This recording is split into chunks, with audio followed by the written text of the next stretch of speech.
There are 3 layers of thought that affect your behaviours and emotions: automatic thoughts, intermediate beliefs, and your core beliefs. These thoughts stem from your core beliefs, and if you have a lot of automatic negative thoughts, then these can lead to things like social anxiety. The problem is that many of these beliefs are unconscious and we can act in relation to them without even realising it. In this video, I'll show you how these beliefs can sustain these automatic negative thoughts and what you can start to do to begin to break free. Hey, I'm Neil and I struggled with social anxiety for more than 2 decades. On this channel, every week, I'll be bringing you the best methods and strategies that I've used in my own life to feel more confident. Core beliefs are deeply held, fundamental beliefs that people have about themselves, others, and the world. They can be both positive and negative. They often get formed in early life and get reinforced by life's experiences. Here are some common examples of core beliefs that somebody with social anxiety might have. I am unlovable, I am not good enough, the world is a dangerous place, I must be perfect. Someone with a more positive outlook on life may hold the beliefs that most people are nice, everybody makes mistakes, it's how we learn, and the world is a friendly place. Our core beliefs will often operate outside of our conscious awareness and are not clearly verbalized. It's almost like the water that a fish swims in, and they can also have a significant impact. Our core beliefs tend to be rigid and inflexible, and they shape how we interpret events, relationships, and experiences by influencing our thoughts, emotions, and behaviours. They are your basic assumptions about your value in the world, and they influence how worthy, safe, competent, powerful, independent, and loved that you perceive yourself to be.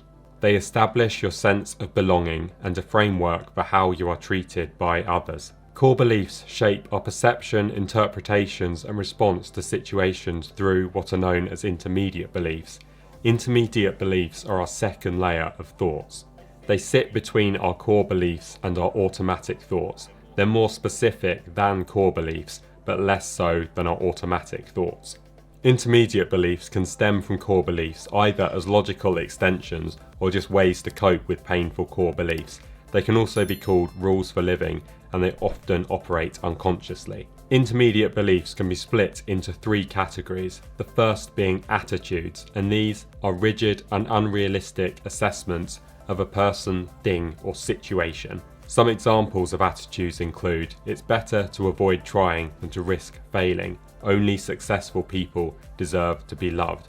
People need to work very hard to be good enough. The next ones are assumptions, and these are beliefs about how situations relate to their consequences.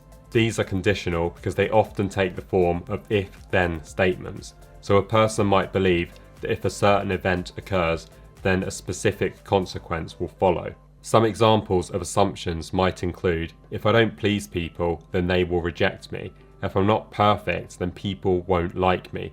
If I don't work harder than others, then I won't be respected. And the final category is rules. So these are specific guidelines that people may put on themselves or others, and they often take the form of strong statements like shoulds and musts. Some examples of rules might be: I must always please others. I should never make mistakes. I must work harder than others to be good enough.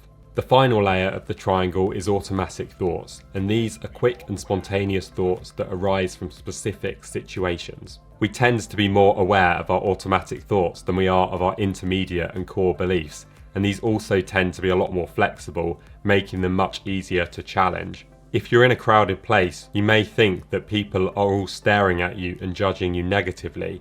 You may not like giving presentations, so you might tell yourself that you can't speak in front of a group of people, or you may not like meeting new people, so you may think that I don't like meeting new people because it always makes me feel nervous.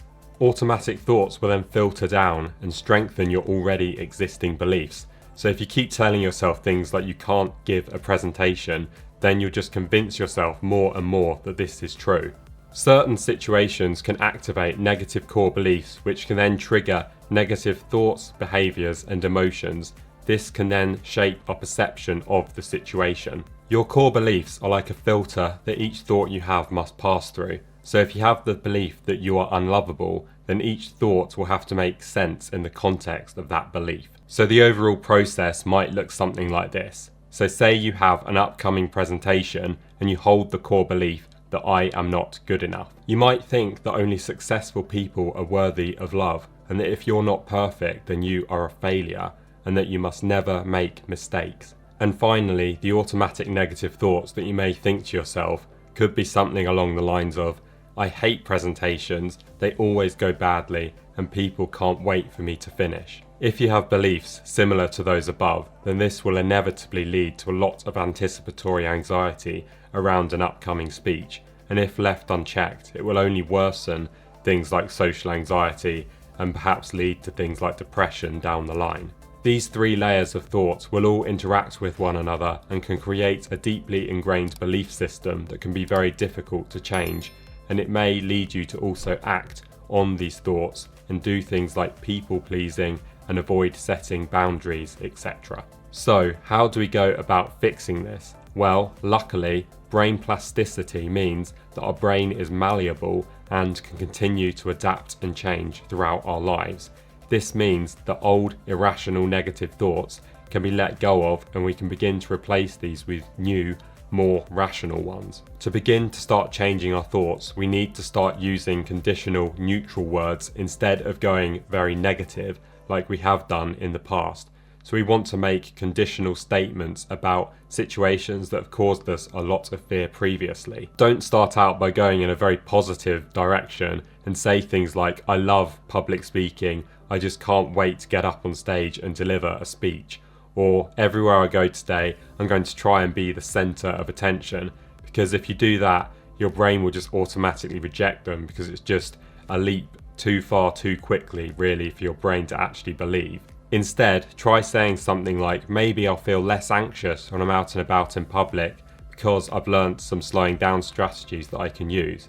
It's okay to still tell yourself that you don't like doing certain things, but just try not to go in a super negative direction, because that will just increase your levels of anxiety. So don't keep telling yourself that you hate to do these sorts of things, because this will keep the vicious cycle going and keep on creating self-fulfilling prophecies. Changing your core beliefs does require a lot of time and effort, but eventually you will start to see things around you differently, and it will make a big difference what you say to yourself repeatedly. So you need to start to become aware of your self-talk and try and change things. So stay rational with yourself, and your thoughts and beliefs will gradually change. If you'd like to take big steps towards becoming more confident, I run weekly online group sessions where you can practice in a safe environment and gently ease yourself out of your comfort zone. I'll put the link down in the description. If you want to watch more, then click here to check out my latest video. Thank you so much for watching. If you found this valuable, then please hit the like and subscribe buttons, and I'll see you in the next one.